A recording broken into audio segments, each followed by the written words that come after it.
In the small, dusty village of Amuko, surrounded by thick forests and winding rivers, lived a man named Maduka. He was known as one of the poorest hunters in the village.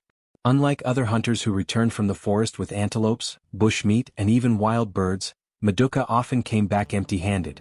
His hunting bag was always light, filled with nothing but dry leaves, broken traps, and disappointment. Maduka was not lazy. In fact, he worked harder than most hunters.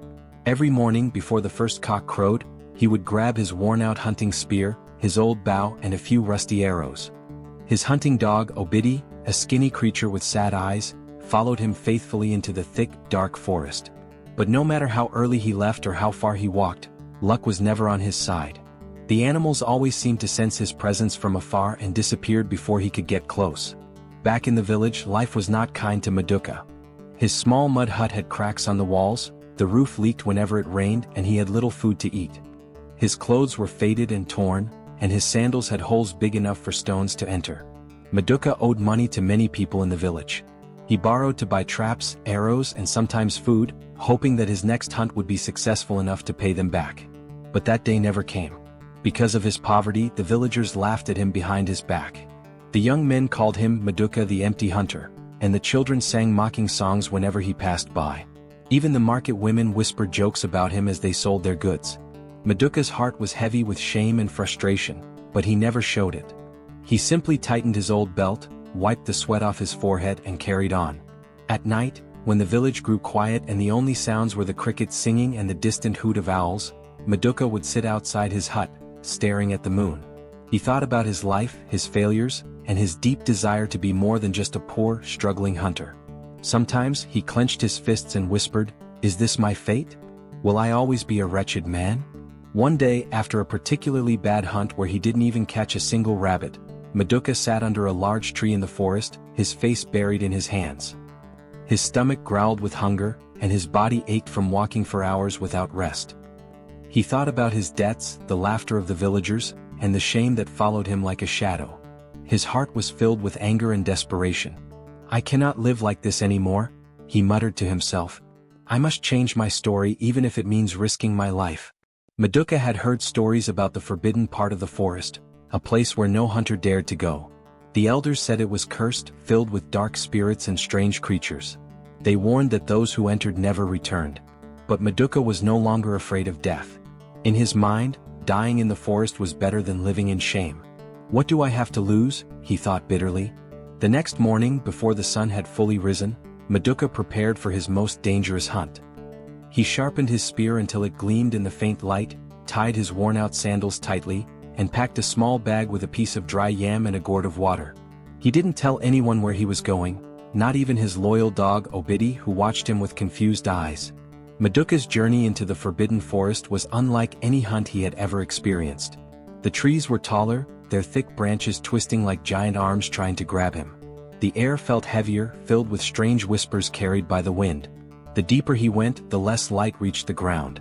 It was as if the sun itself was afraid to shine there. But Maduka pressed on. His heart pounded in his chest, not from fear of the forest, but from the hope that maybe, just maybe, his fortune would change. After hours of walking, hunger gnawed at his belly, and exhaustion weighed down his legs. He decided to rest beside a strange-looking tree with dark, twisted roots. As he sat down, he heard a faint, rustling sound nearby. His hunter instincts kicked in. Could it be an animal? He thought, grabbing his spear and crawling quietly towards the sound. Peeking through the thick bushes, Maduka's eyes widened with shock. What he saw was beyond anything he had ever imagined. In a small clearing, under the shadow of an ancient tree, lay an enormous python, the biggest snake he had ever seen. Its body was as thick as a man's waist, covered in shimmering scales that reflected the little light that managed to slip through the trees. But that was not the strangest part. The snake was struggling, its massive body twisting and coiling as if something was stuck in its throat. Maduka watched in disbelief as the python opened its huge mouth wide and, with great effort, regurgitated a sparkling object that tumbled onto the forest floor. It wasn't an animal. It wasn't even a stone. It was a diamond, a large, radiant gem that glowed like a piece of the sun had fallen from the sky. Maduka's heart raced. His fear of the snake was quickly drowned by the overwhelming desire to touch the shining gem. This could change everything, he thought, his eyes locked on the diamond. Carefully, he crept closer, his spear shaking slightly in his sweaty hands. The python, exhausted from its struggle, lay still, its tongue flicking lazily in and out. Maduka's legs trembled as he reached out and picked up the diamond. It was cold, yet it seemed to burn in his palm, its light dancing in his wide, astonished eyes. At that moment, Maduka felt something shift deep inside him. He didn't know it yet, but his life had just taken a turn that would lead to riches, power, and eventually, ruin.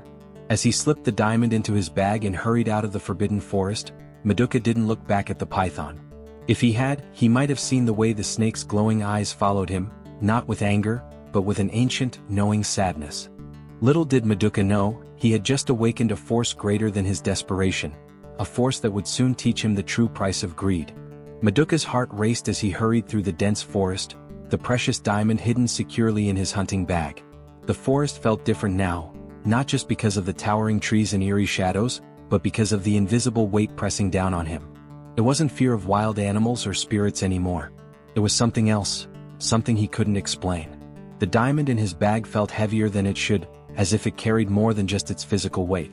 Every time he adjusted his bag, he could feel it pressing against his side, a constant reminder of the treasure he now possessed. His mind buzzed with thoughts. What will I do with this?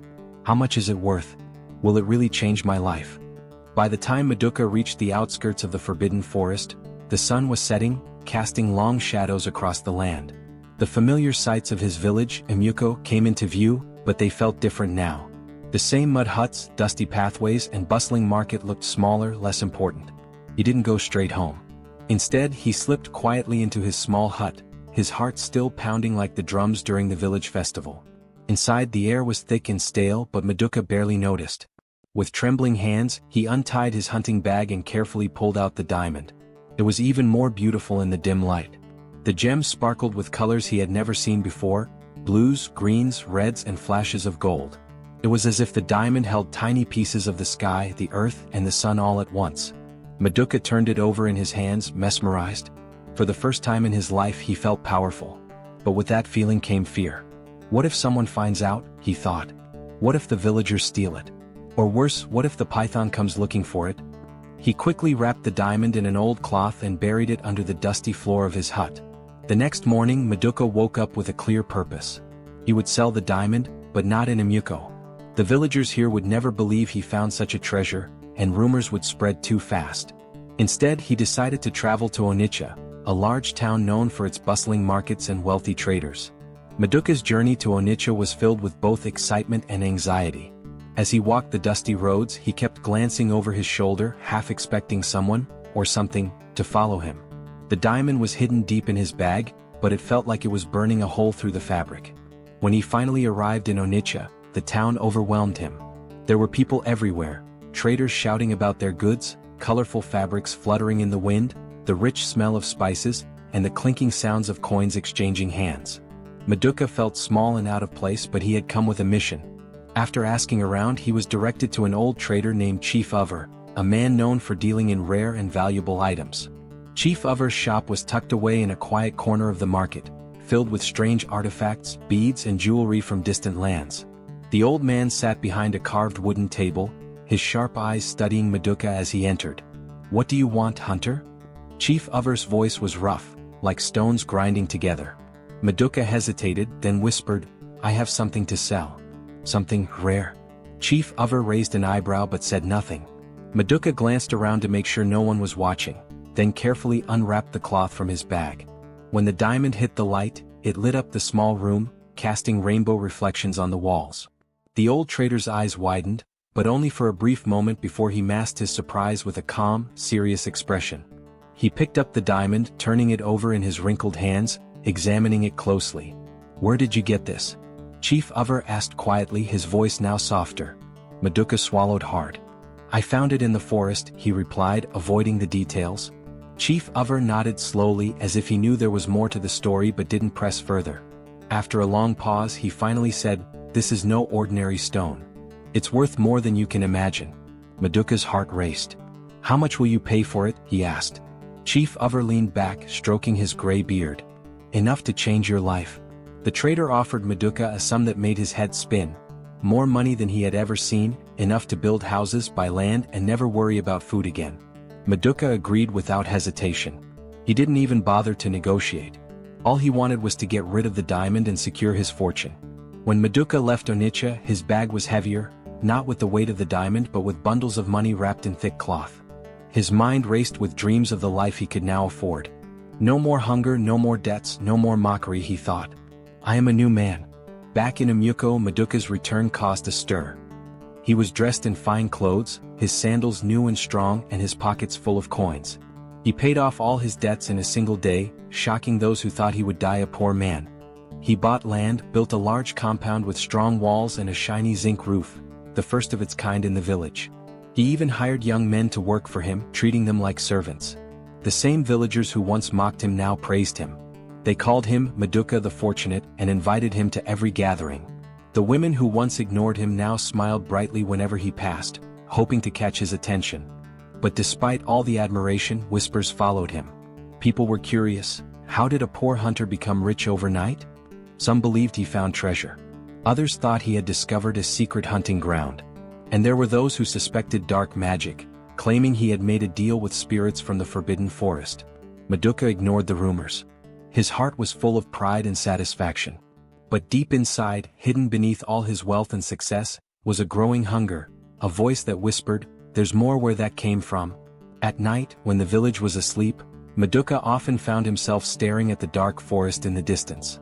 The memory of the mystical python and the sparkling diamond haunted his thoughts. And one day he made a decision that would change his life forever. He would go back. Maduka's newfound wealth transformed him into a man of importance in Umyuko. Gone were the days when villagers laughed behind his back or children sang mocking songs as he passed. Now men greeted him with respect, bowing slightly, and women whispered his name with admiration.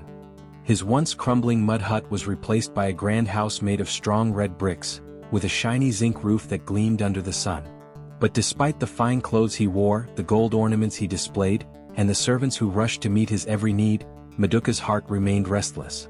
At night, while lying on his soft, newly woven mats, he often stared at the ceiling, haunted by the memory of the python, the enormous creature with gleaming eyes and the diamond that had changed his life. Maduka had everything he had ever dreamed of: wealth, respect, and freedom from the chains of poverty. Yet it wasn't enough. If one diamond could give me all this, he thought, what would more diamonds do? His days were filled with admiration, but his nights were consumed by greed. The once humble hunter now felt invincible, convinced that his fortune was a sign from the gods. He believed he was destined for greatness not just in Umyuko but beyond. The taste of wealth was sweet, but it left him thirsty for more. One evening during a village festival, Maduka sat in the company of elders and chiefs. Palm wine flowed freely and the sound of drums echoed through the air. Laughter surrounded him, but Maduka's mind was far away, in the forbidden forest with the python. As he sipped his drink, he overheard two men whispering nearby. Maduka's wealth is a mystery, one man said. No man becomes rich overnight without secrets. The other replied, maybe he found buried treasure, or perhaps, he made a deal with dark spirits. Maduka clenched his jaw, his grip tightening around the calabash of palm wine. Their words pierced him deeper than he expected. Even with all his riches, people still questioned his worth. They think this is luck, he thought bitterly. I'll show them true power. The next morning Maduka made up his mind. He would return to the forbidden forest. He would find more diamonds. He didn't tell anyone about his plan. Not his servants, not his new friends, not even his loyal dog Obidi, who still lived with him despite the changes. He prepared quietly, sharpening his spear, packing food and carrying a strong leather bag. This time he felt no fear. He was not the desperate hunter who had entered the forest empty-handed. He was Maduka the Fortunate, a man blessed by the gods, or so he believed. When he reached the edge of the forbidden forest, the trees stood tall and silent as if waiting for him. The air grew thick with the same strange energy he had felt before, but Maduka didn't hesitate. He pushed forward, his footsteps confident, his heart pounding not with fear but with excitement. Deeper and deeper he went until he found the same clearing where he had first seen the mystical python. The massive snake was there, coiled under the ancient tree, its scales shimmering faintly in the filtered light. The python's golden eyes met Maduka's, calm and wise as if it had been expecting him. Maduka's heart raced, but not from fear. I am not here to harm you, he whispered, though his spear remained tightly in his grip. He watched in awe as the python slowly uncoiled its massive body and just like before began to regurgitate something. Maduka's eyes widened as another sparkling diamond, even larger than the first, tumbled onto the forest floor. The gem glittered like a captured star. Without hesitation, Maduka stepped forward and picked up the diamond. Unlike the first time, there was no fear in his heart, only triumph. "This is my destiny," he thought, feeling the cool weight of the gem in his hand. He didn't wait long. After securing the diamond in his bag, he turned and left the forest, his steps quick and filled with pride. As he disappeared into the trees, the python watched him go, its golden eyes filled with an ancient sadness, as if it knew what Maduka could not yet see. Back in Umuko, Maduka's wealth grew beyond imagination. He sold the diamond for an even greater fortune than before. With the money, he expanded his empire, buying vast lands, hiring more servants, and even importing rare goods from distant towns. His home became a palace compared to the simple huts around him, decorated with fine fabrics, carvings, and treasures that dazzled anyone who visited. Maduka was no longer just a wealthy man, he was a powerful man. He wore the finest clothes, rode on the back of strong horses, and sat among chiefs during important gatherings. His words carried weight, and his name was known far beyond Umuko. The same villagers who once mocked him now bowed their heads in respect, or fear. But wealth is like a river, it flows and it pulls everything along with it, including the hearts of men. Maduka's greed grew like wildfire, impossible to control. The more he had, the more he wanted. The taste of success was sweet, but it was never enough. He returned to the forbidden forest again, and again, and again. Each time the python gave him another diamond. Each time Maduka left with more wealth. But with every visit, something inside him changed.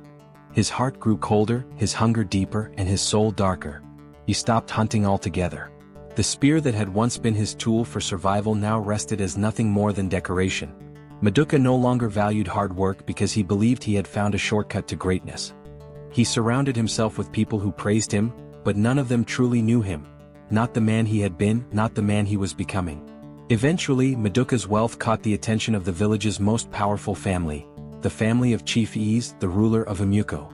Chief Ease had a beautiful daughter named Adaora, known not just for her beauty but for her wisdom and grace. Many young men had tried to win her heart, but none succeeded. Maduka, now rich beyond measure, approached Chief Ease with gifts beyond imagination. Bags of gold, rare fabrics, and even foreign jewels. The chief was impressed by Maduka's wealth and influence, and soon Maduka married Adaora, securing not just riches but also high social status.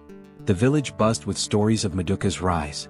From a poor, wretched hunter to the son-in-law of the chief, they marveled. But deep inside, Maduka was still restless.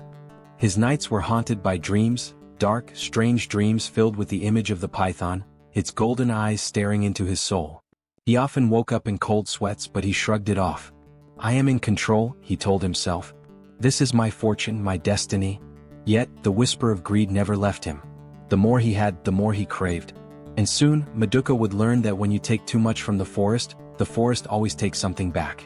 Maduka's life had become a story that echoed through every corner of Umuko and beyond. The once poor hunter who couldn't catch a rabbit now sat in the company of chiefs and wealthy traders, his name spoken with admiration, envy, and suspicion. His mansion was the largest in the village, surrounded by tall walls and guarded by strong men he paid handsomely. The floors were made of polished wood, and his compound sparkled with decorations from faraway lands, fine fabrics, brass ornaments, and beads that shimmered like starlight. But Maduka's heart was restless. Even though he had married Adaora, the beautiful and intelligent daughter of Chief Ease, and had enough wealth to last 10 lifetimes, it wasn't enough. The flame of greed burned fiercely within him. Every time he looked at his riches, he didn't feel satisfied. Instead, he thought, what if I had more? What if I could control everything, not just in Umuko but in all the neighboring villages? The forbidden forest called to him like a distant drumbeat, growing louder with each passing day. He couldn't resist. Maduka began making regular trips back to the forest, always alone. Each time, he found the enormous python waiting in the same clearing, its golden eyes glowing softly in the dim light. The snake never attacked, never hissed, never moved aggressively. It simply regurgitated another diamond, larger and more dazzling than the last. At first, Maduka felt a flicker of gratitude. But over time that gratitude faded. The diamonds no longer seemed like mystical gifts, they felt like his right. Why should I fear a snake when I am the one in control? He thought arrogantly. With each diamond he collected, Maduka's empire grew. He bought more land, hired guards, built warehouses, and even established trading routes with distant towns. His wealth gave him influence over the elders and chiefs. Decisions in the village were no longer made without his approval. He funded community projects, not out of kindness, but to ensure his name was carved into the village's history. The young men of Amuko idolized him. They wanted to be like Maduka, rich, powerful, respected. But they didn't know the price he had paid, or the darkness growing within him. His transformation didn't go unnoticed. Itaora, his wife, watched the changes with silent worry. The kind, humble man she married was disappearing, replaced by someone consumed by pride and paranoia. Maduka grew distant, rarely spending time with her. He surrounded himself with men who praised him endlessly, feeding his ego like vultures circling a carcass. Maduka also became suspicious of everyone. He believed people wanted to steal his wealth, to uncover the secret behind his fortune. He trusted no one, not even his closest friend Obinna, who had stood by him since childhood. One evening, as the crimson sun dipped behind the trees, Obinna visited Maduka. They sat under the shade of a large tree in Maduka's compound, drinking palm wine in heavy silence. "Maduka, you have everything a man could ever want," Obinna said carefully, his voice low. "But you seem troubled. What are you searching for?" Maduka's eyes narrowed. "I'm not troubled," he snapped. "I just know that in this world, if you stop moving forward, others will catch up and take what's yours." Obinna sighed. "But at what cost? You have enough." Sometimes knowing when to stop is true wisdom. Maduka's face darkened. He felt the words like an insult. "Spoken like a man who has never known true power," he replied coldly. That conversation marked the beginning of a crack in their friendship. Maduka started avoiding Obinna, convinced his old friend was jealous of his success. Weeks later, Maduka's fears were confirmed, or so he believed. Late one night, he overheard whispers among his servants. They spoke of a plan to rob him, and Obinna's name surfaced. Whether it was true or not didn't matter to Maduka. His mind was already poisoned with suspicion. Maduka confronted Obinna the next day, his voice sharp like the blade of a spear. "You betrayed me," he accused. Obinna was stunned. "Betrayed you?" "Maduka, I have done nothing but stand by your side." But Maduka didn't believe him. Blinded by paranoia, he ordered his guards to drive Obinna out of his compound. Their friendship, built over years of shared struggles and laughter, crumbled like dry leaves underfoot. This betrayal, or what Maduka perceived as betrayal, only fueled his obsession. He became more determined to secure his wealth, to ensure no one could take it from him. The diamonds weren't enough anymore. He wanted control, not just over his riches but over the very source of it. "Why should I depend on the python's mercy?" he thought darkly. "What if one day it stops giving me diamonds? I need to control it, or eliminate it." Ignoring warnings from village elders who spoke of the spirits that protected the forbidden forest, Maduka made a dangerous decision. He would capture the python. He believed that if he could kill or control the snake, the diamonds would be his forever, without limitation. His arrogance blinded him to the truth, that the python was not just a creature but a symbol, a force tied to powers beyond his understanding. Maduka spent weeks preparing for his mission. He crafted special traps, sharpened his strongest spears, and even consulted a local dibia, traditional priest, for protective charms. But deep down he no longer believed in charms or gods. He believed only in his power. One dark morning before dawn broke, Maduka set out for the forbidden forest again. But this time it wasn't to collect diamonds. It was to conquer the very force that had given him everything. As he disappeared into the thick shadows of the ancient trees, the wind carried an eerie whisper, as if the forest itself was watching. The path to the forbidden forest was familiar to Maduka by now, yet it felt different this time, darker, heavier, as if the trees themselves sensed his purpose. The once quiet whispers of the wind now roared like voices trying to warn him, but he paid no attention. His heart was full of pride, anger, and a burning obsession. He had convinced himself that the python was the last obstacle standing between him and eternal wealth.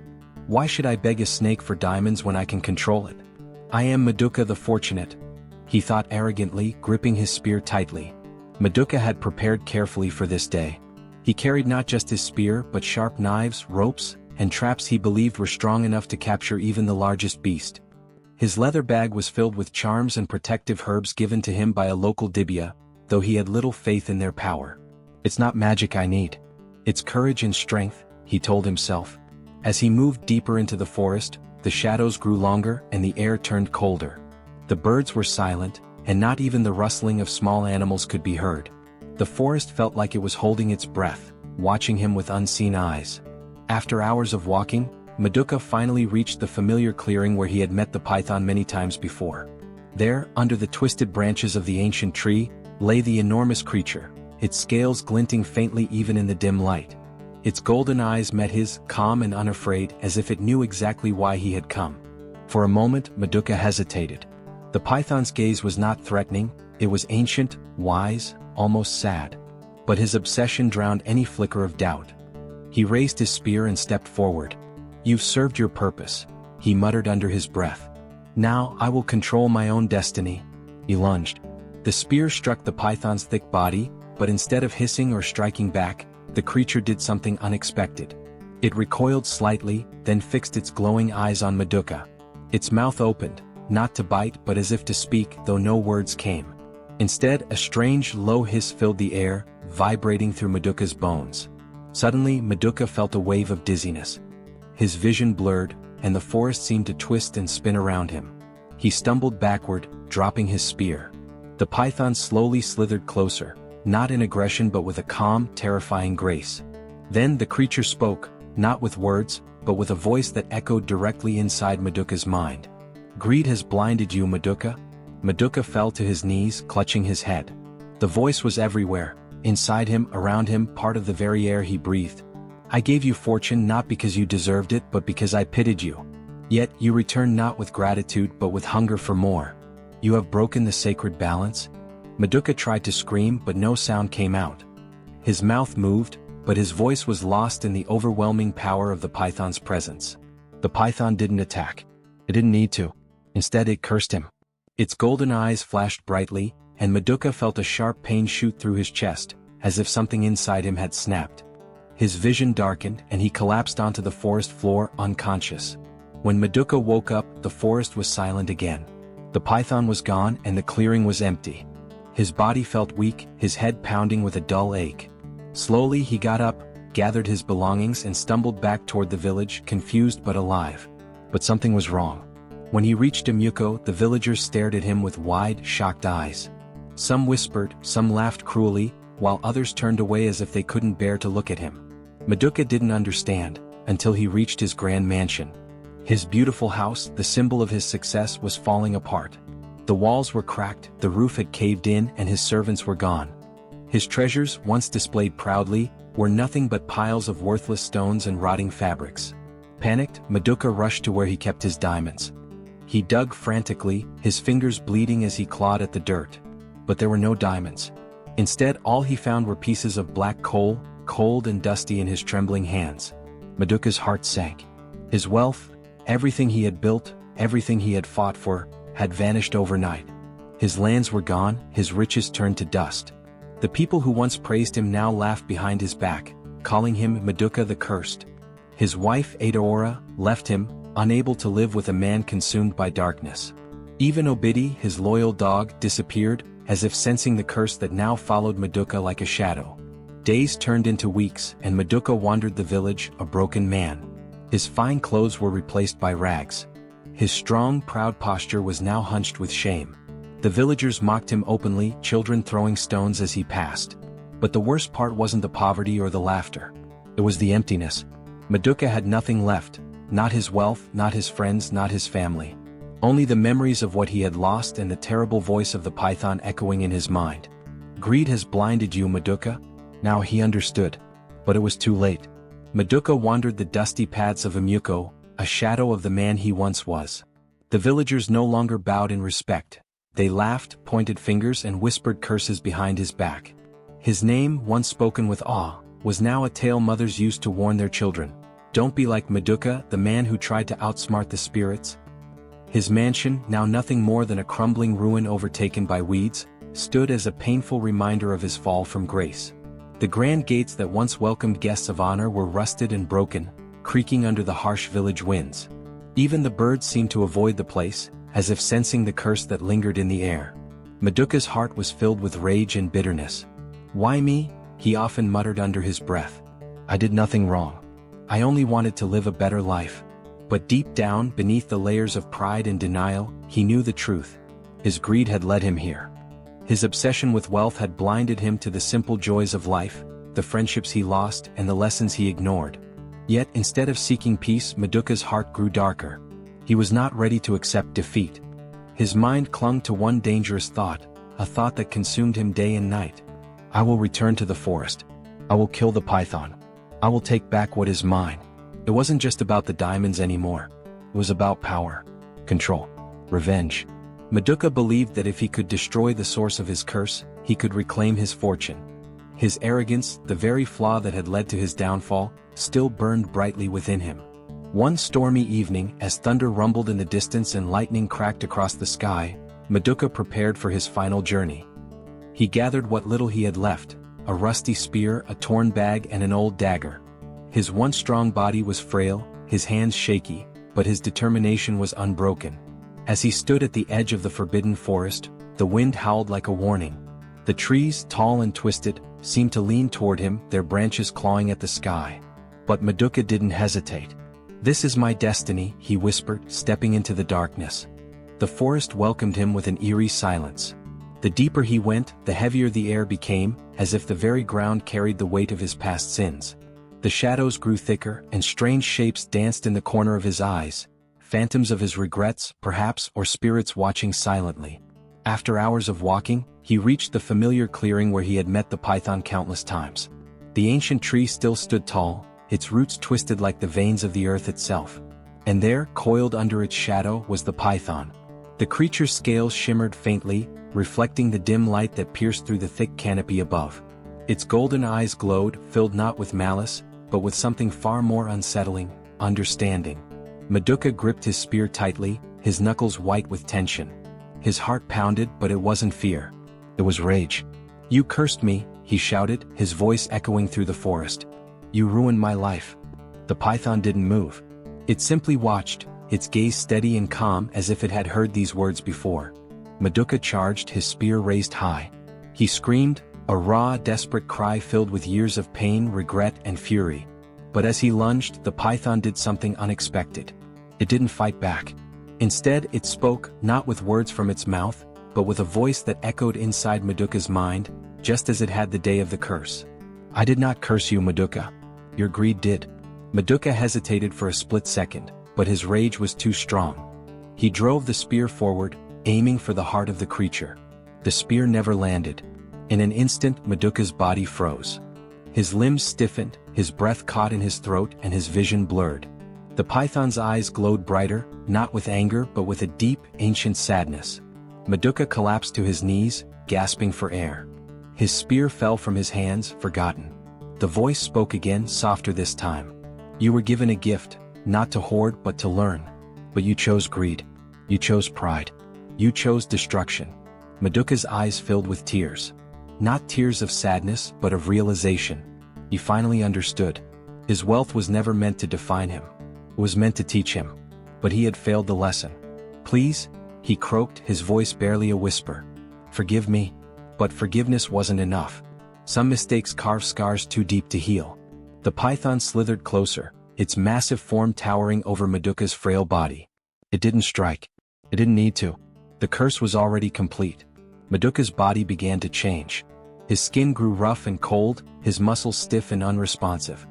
His fingers twisted into unnatural shapes, his face frozen in an expression of regret. Within moments, Maduka was no longer a man. He had turned to stone, a statue of a broken soul, kneeling in eternal remorse at the heart of the forbidden forest. The python coiled around the stone figure for a moment, its golden eyes reflecting the tragic legacy of a man who had everything, yet wanted more. Then it disappeared into the shadows, leaving Maduka as a silent monument, a warning to all who dared to enter the forest blinded by greed. And so, the legend of Maduka the Wretched Hunter was born. A tale passed down through generations, told around fires, whispered in markets, and carved into the hearts of those who listened. A story of how greed can turn even the most fortunate into stone. The legend of Maduka the Wretched Hunter spread like wildfire beyond the borders of Amuko. His once grand mansion crumbled into ruins, overrun by vines and whispered fears. Villagers avoided the path that led to the forbidden forest, especially at dusk when the wind carried strange echoes, soft, mournful whispers believed to be Maduka's voice, crying out for forgiveness that would never come. But the curse didn't end with Maduka. It seeped into the village like a shadow stretching under the evening sun. The land he once owned grew barren, crops refused to sprout and the soil turned dry and cracked. The rivers near his property became shallow, their waters murky, as if even nature itself mourned his fall. The people of Amuko, once eager to praise and benefit from Maduka's wealth, now spoke his name in hushed tones, afraid that even mentioning it too loudly would bring misfortune. They believed the curse of the python was not just upon Maduka but upon anyone blinded by greed. Some villagers claimed to see his stone figure in the forest, kneeling, his face frozen in eternal regret. They said the statue's eyes, though made of stone, seemed alive as if watching those who dared to come too close. Hunters who ventured deep into the forbidden forest never returned, and those who did came back haunted, their eyes empty, their hearts filled with fear. Maduka's wife Adaora, having left him before his final descent, returned briefly to the village after hearing of his fate. She stood at the edge of the forest, her heart heavy with both sorrow and anger. She had loved the man he once was, a humble, determined hunter who sought a better life. But that man had been consumed by greed, leaving nothing behind but ruins and regrets. She never entered the forest. She simply whispered, "Goodbye, Maduka," turned away and never returned. Years passed, but the story remained alive, passed from elders to children, carved into wooden drums and sung in haunting songs during village festivals. It wasn't just a story about a man, it was a warning. Beware the python's curse, they'd say. Greed will give, but it will take more. Respect the forest, respect the spirits, and above all, respect your limits. But not everyone listened. One day, a group of young men, bold and foolish, decided to seek the truth behind the legend. They wanted to find Maduka's stone figure, hoping it would lead them to hidden treasures he might have left behind. Armed with bravado and sharp weapons, they ventured deep into the forbidden forest, laughing off the elders' warnings. Days passed and they didn't return. When a search party was finally sent, only one of the young men was found, alone, trembling, his eyes wide with terror, unable to speak. He carried nothing but a small black piece of coal clutched tightly in his hand, as if his life depended on it. No one ever discovered what he saw, but he remained broken, a living testament to the lingering power of the python's curse. Meanwhile, deep within the forest, the python still lived. Its scales, once bright and shimmering, were now darker, reflecting the sorrow of countless human failures. It no longer regurgitated diamonds, for it had learned that humans were not ready for such gifts. Greed had proven stronger than gratitude. But the python watched. It waited. For in every generation, there would always be another Maduka, someone blinded by the illusion that wealth could fill the emptiness inside. And when that person came, the python would be there. Not to bless, not to curse, but to remind. Maduka's name, once etched in the hearts of the villagers as a symbol of triumph, had now become a bitter taste on their tongues, a cautionary tale told to children to keep them from chasing greed beyond reason. His legacy was not of wealth or power, but of a man who flew too close to the sun, only to fall and burn in the flames of his own desires. His grand mansion stood in ruins, a hollow skeleton of its former glory. The once polished walls were now cracked and crumbling, overtaken by wild vines and creeping moss. The gates that once welcomed the powerful now groaned in the wind, rusted and twisted by time. Birds no longer perched on its rooftops, and no footsteps echoed within its empty halls. It was a house haunted not by ghosts, but by memories, echoes of laughter long gone, and shadows of pride that refused to fade. The villagers of Amuko, who had once praised Maduka, now spat at the ground when they spoke his name. They remembered the hunter who rose from nothing, only to be consumed by the very wealth he worshipped. The same men who had bowed to him now told tales of his foolishness over evening fires, shaking their heads as they warned, "Pride comes before the fall." But no one knew the depth of Maduka's fall. After his curse, Maduka wandered aimlessly, no longer the man he once was. His once proud shoulders were hunched, his sharp gaze dulled by regret. The rich robes he had worn with pride were reduced to rags, stained by the dirt of the roads he walked. He was unrecognizable not just because of his ragged appearance, but because the light that had once burned in his heart was gone. He became a beggar, living on scraps tossed at him by those who once envied him. Children mocked him in the streets, singing cruel songs. Maduka the mighty, now Maduka the small, chased diamonds and riches but lost it all. But Maduka did not fight back. The man who had once stared down chiefs and elders now lowered his head in shame, his voice barely more than a whisper when he begged for food or water. The fire of arrogance had been extinguished, replaced by the cold, crushing weight of regret. He often found himself staring at the forbidden forest from afar, haunted by memories of the python's golden eyes and the voice that echoed in his soul. "Your greed has blinded you." One day, after years of wandering, Maduka could bear it no longer. The weight of his mistakes pressed on his chest like a stone. "If there is any chance for redemption, I must face the one I wronged," he thought. Driven by a desperate need for forgiveness, Maduka set out to find the Dibia, the most powerful traditional priest known in the land. The journey was long and harsh, his feet blistered from walking miles barefoot, his body weak from hunger. But his spirit, though broken, clung to a fragile hope. When he finally reached the Dibia's shrine, hidden deep in a sacred grove, he collapsed at the priest's feet. The Dibia, an old man with piercing eyes that seemed to see through flesh and into the soul, studied Maduka silently. "You seek redemption," the Dibia said, his voice low and rough like distant thunder. Maduka nodded weakly, tears streaming down his face.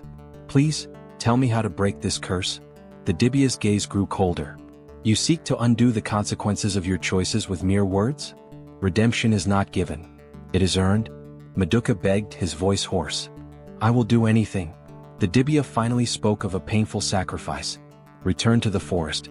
Face the python, not as a hunter, not as a man of pride, but as a humble soul seeking forgiveness. Only then will you understand the true cost of what you've done." With nothing left to lose, Maduka obeyed. The forbidden forest greeted him like an old enemy, silent, dark, and indifferent to his suffering. The trees loomed like judges, their branches stretched out like fingers pointing at his guilt. Every step felt heavier than the last, his heart pounding not with fear, but with the crushing weight of his past mistakes. When he reached the clearing where his life had changed forever, the python was there, coiled under the ancient tree. Its scales shimmered faintly, reflecting the dying light of the sun. Its golden eyes met his, unchanged by time. Maduka fell to his knees, too weak to stand. "I have nothing left," he whispered. "No wealth, no pride, no power. All I have is my regret. Please, forgive me." The python did not move. Its eyes stared into his soul, seeing every flaw, every choice, every shadow of greed that had lived within him. Finally, the python's voice echoed in his mind. "Forgiveness is not mine to give. Your curse was never from me. It was from within you." Maduka wept, realizing the truth. The python had been a mirror, reflecting the darkness that already existed inside him. The diamonds had not cursed him. His choices had.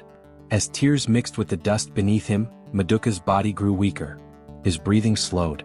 The forest grew silent once more.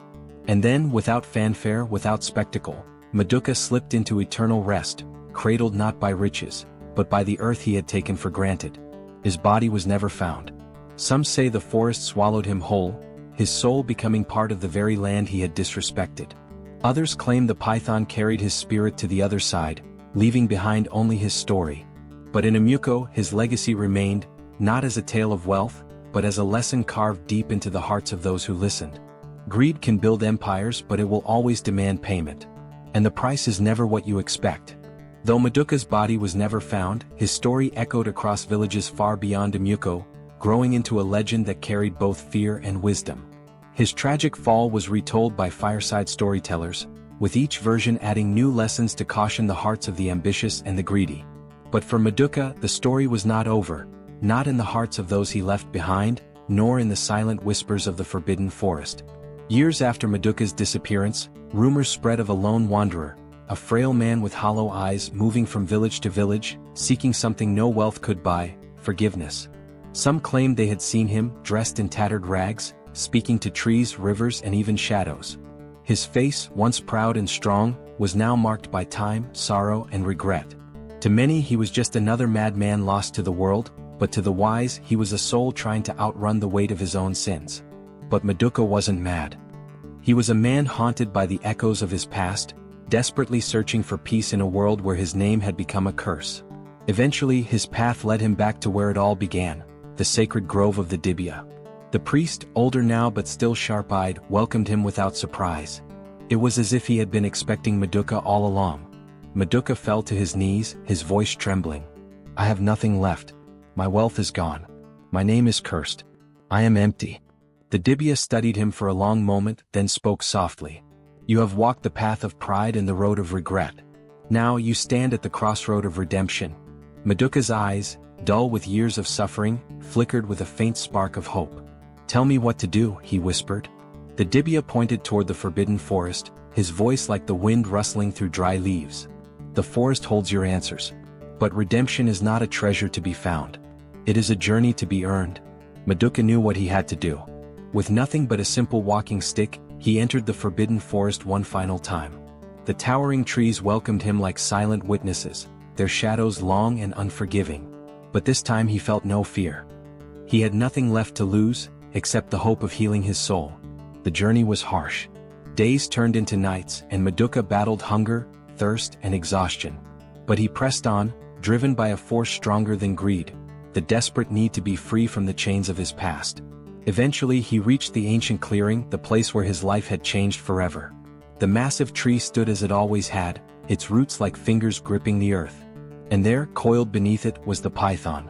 Its golden eyes met his, calm and ancient, holding the wisdom of countless lifetimes. Maduka fell to his knees, tears streaming down his face. I do not seek diamonds, he whispered, his voice breaking. I do not seek wealth. I seek only your forgiveness. The python didn't move, but its presence was overwhelming, like the weight of the sky pressing down on his fragile body. Then for the third time the voice echoed in his mind, not harsh or angry but soft like the wind through dying leaves. Forgiveness is not something I hold. It is something you must find within yourself. Maduka's heart shattered. He had traveled so far, endured so much, only to realize that the curse was never in the diamonds, the python, or the forest. The curse had always been within him. His greed, his pride, his choices. He collapsed fully onto the ground, his body trembling. But for the first time, his tears were not for what he had lost, but for the man he had become.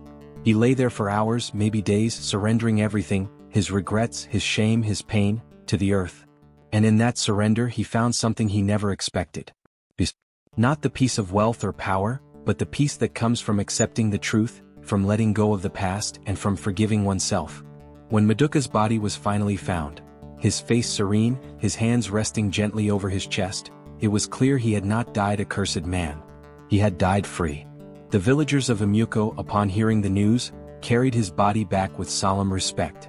They buried him near the edge of the forbidden forest, not as a warning, but as a testament to the fragile nature of human hearts. His grave bore no riches, no grand stones, just a simple wooden marker with words carved deeply into it. Here lies Maduka.